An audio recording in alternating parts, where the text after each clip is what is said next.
할렐루야. 그리스도의 평강이 여러분 마음을 조장하게 하시기 바랍니다. 지난 시간 22절까지는 18절까지 6절에 18절까지는 근친상간의 그런 범죄에 대해서 말씀했어요. 읽기에도 민망한 정도의 내용을 통해서 3600여 년 전에도 벌써 타락할 대로 타락한 인간의 범죄가 있었음을 알 수 있습니다. 문명이 발달하고 문명이 진전되면서도 인간의 본성의 악함은 개선되지 않았어요. 그러므로 우리는 하나님 말씀에 기초하는 정결한 가정생활을 밑에 이거 있는지 안 확인해봐. 밑에 껐는지. 여기는 안 껐네. 요 거요. 껐는데 뒤에서 끄라 이 말이야. 뭔가 좀 하우링이 일어나는 것 같아서. 맞지? 지금 여기 소리가 나잖아. 그래서 그러므로 우리는 하나님 말씀에 기초하는 정결한 가정 생활을 영위하면서 자녀들에게 성과 가정의 올바른 가치관을 어려서부터 잘 심어줘야 됩니다. 이것이 올바른 자녀 양육법이에요. 인생의 올바른 가치관을 책에서 찾을 것이 아니라 하나님 말씀에서 찾아야 된다 하는 것입니다. 하나님을 떠난 인간이 고안할 수 있는 것이라야 기껏 인본주의의 범주를 넘어서지 못하기 때문입니다. 세상에 만연하고 있는 성범죄의 뿌리는 음란을 부채질하는 각종 잡지나 신문, 비디오 등에서 찾아야 합니다. 생활 저변을 파고드는 음란한 문화가 성범죄를 유발시키는 것이죠. 국가를 살리기 위해 경제개발에 우선하여 도덕성을 먼저 우리가 회복해야 됩니다. 소돔과 고모라의 풍요로운 물질이 음란을 부추겼고 인간이 성적으로 타락하여 짐승의 흉내를 냈을 때 하나님의 심판이 세상에 내려졌음을 우리가 꼭 기억해야 합니다. 믿음으로 구원받은 성도들은 하나님의 규례와 법도를 순종함으로 은혜로운 삶을 누리게 되어 있습니다. 식생활의 사소한 부분과 은밀한 부부 생활에서도 하나님의 법도와 규례를 쫓는 것이 삶 전체로 순종하는 첫걸음이 되고 이러한 것이 거룩한 삶이요 은혜로운 삶이 되는 그런 것이죠. 그래서 가정생활의 성결은 후손에까지 복을 전하게 되는 겁니다. 반면에 가정생활이 정결하지 못하면 후손들마저 저주를 받습니다. 우리가 잘 알듯이 그렇게 신앙생활이 훌륭했던 다윗이나 솔로몬도 성적인 유혹에 넘어가고 말았죠. 그들이 회개하고 돌아왔지만 후유증이 후손들에게 넘어갔다는 것입니다. 하나님께서 애굽으로 상징되는 음란과 가나안의 이방 민족으로 상징되는 인본주의의 타락을 철저하게 단절할 것을 명령하고 있습니다. 세상 사람들이 물질의 풍요를 이루면 첫 번째로 고개를 드는 것이 바로 음란입니다. 하나님을 떠난 곳에 인본주의가 판을 치고 쾌락주의가 만연하는 것이죠. 문명과 타락은 그래서 반드시 구별되어야 합니다. 문명이 타락을 몰고 오는 것이 아니라 인본주의와 물질 만능주의가 타락을 몰고 오는 거예요. 그러므로 세상 것과는 구별되고 하나님의 신령한 것과 가까워지는 것이 바로 거룩함이다 하는 겁니다. 그것이 성결함을 유지하는 길이에요. 오늘 말씀에서 이렇게 보면 짐승과 교합하는 이야기도 나오는데 이런 더러운 일들이 있을까 하지만은 타락하기 시작하면 별것이 다 나오는 겁니다. 소돔과 고모라에 발견된 유적 중에 수가 나는 모습을 그린 벽화들이 많이 나왔다고 하죠. 화산 폭발로 멸망한 폼페이의 유적에서도 이런 것들이 상당수 나왔다는 사실은 우리가 타락하면 어디까지 발전할 수 있는지를 잘 가르쳐 주고 있는 것입니다. 동성애에 대한 것도 경고하고 있습니다. 우리가 퀴어 축제라고 동성애자들의 축제를 문화로 취급하면서 그렇게 하지만 그것은 아주 큰 문제가 있습니다. 이것이 만연되고 허용될 때 나중에 어떻게 되겠느냐, 그런 것이죠. 그래서 이러한 것들을 우리가 허용하고 또 이것을 부추기는 일이 있어서는 안 된다 하는 거예요. 이런 일이 있을 때는 기도하면서 하나님 앞에 어떻게 해결하면 좋겠느냐. 그래서 이것이 인간의 어떤 그런 문제로 그냥 딱 이렇게 취급해서는 안 돼요. 여러분, 사람이 자기 하고 싶은 대로 다 하는 건 아니에요. 절대로. 세상에는 내가 이렇게 이런 마음이 든다고 그 마음을 그냥 그대로 다 두는 것은 아니에요. 그렇게 되면 세상에 그런 마음이 안 드는 사람이 어디 있겠어요? 예? 서로 살다가 이렇게 어떨 때는 이 사람이 굉장히 밉고 굉장히 그런데 그거 자연스러운 마음이에요. 사람에게서 나오는 악한 마음, 그게 뭐 일부러 해놓은 건가요? 자연스럽게 나오는 거지. 예, 그리고 또 뭐 이렇게 서로 간에 남녀 간에 이렇게 사랑이라든가 이런 거 이렇게 부부 관계의 도를 넘어서는 어떤 그런 것들이 일부러 하는 일 아니라니까, 자연스러운 거니까. 그래서 사실 그런 것도 있어야죠. 법이 부부 관계 간음이 없어졌잖아요. 지금 법이. 그거 그냥 다 자기가 마음에 이렇게 그렇게 된다고 그냥 마구 할 수 있도록 그렇게 허용해서는 안 된다는 거예요. 아니다 생각하는 것은 기도하면서라도 통제할 수 있어야 되고 바꿀 수 있어야 되고 그 길로 안 갈 수 있어야 되는 거예요. 이것이 아니다 싶어요. 그래서 동성애 문제가 딱 나와서 그게 문제가 이게 그렇게 되니까 우리도 허용해달라 그래가지고 뭐나 이 수가 나는 이런 어떤 것들도 허용해라. 다 나온다잖아요, 지금. 별거 다 나온다잖아요. 우리도 그런 것이다라고 이야기하면서 그렇게 나온다고 하잖아요.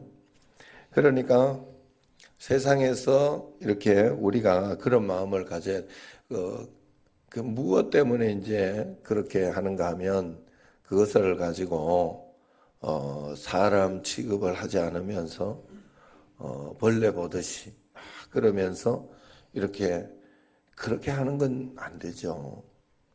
사람이 긍휼히 보고 불쌍하게 보고 사랑하려고 해야 되지, 그걸 이렇게 무시하고 멸시하고 하나님의 창조하신 것을 그렇게 하는 것 때문에 사실은 그렇게 하지 마라 하는 의미가 있는 거죠. 그러니까 여러분들이 잘 하나님 앞에서 구분하면서, 그래서 어쨌든 하나님 말씀에 위배되는 어떤 그런 것이 있으면 그것을 어떻게 하면 하나님 앞에서 하지 않을까, 말씀대로 살아볼까 하면서 우리가 애를 쓰고 기도하고 주님 앞에 나아가는 것이 굉장히 중요한 것입니다.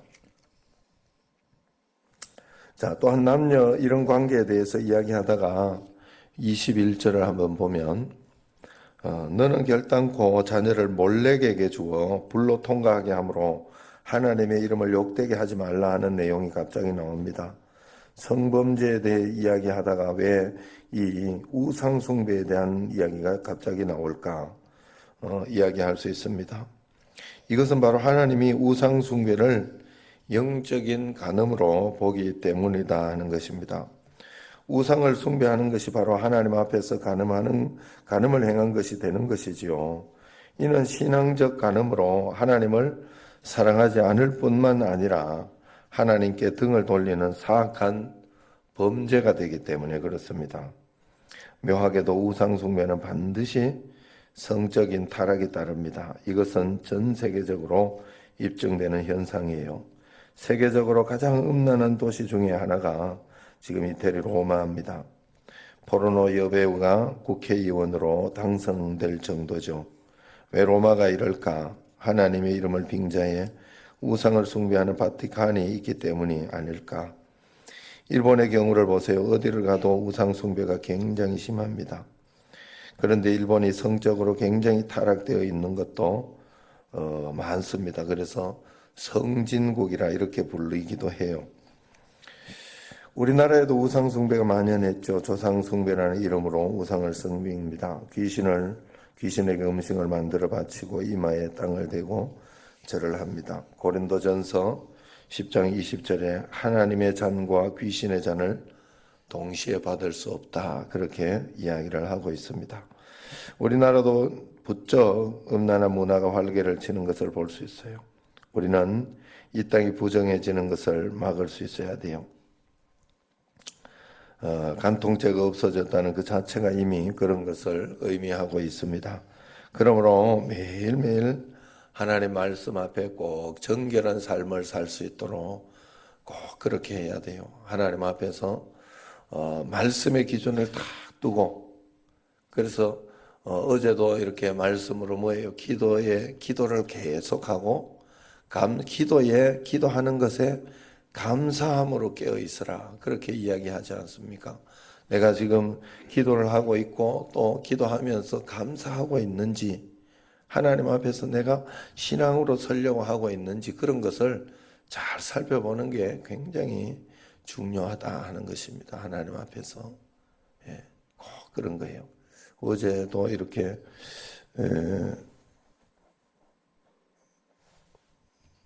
헌금 이렇게 개수된 것을 제가 늘 이렇게 마지막에 보고를 받잖아요. 그래서 보면서 이렇게 했더니 또 어떤 분이 300만 원을 했어요. 10일 감사헌금을. 이걸 했나 이렇게 하면서 이렇게 확인하고 했더니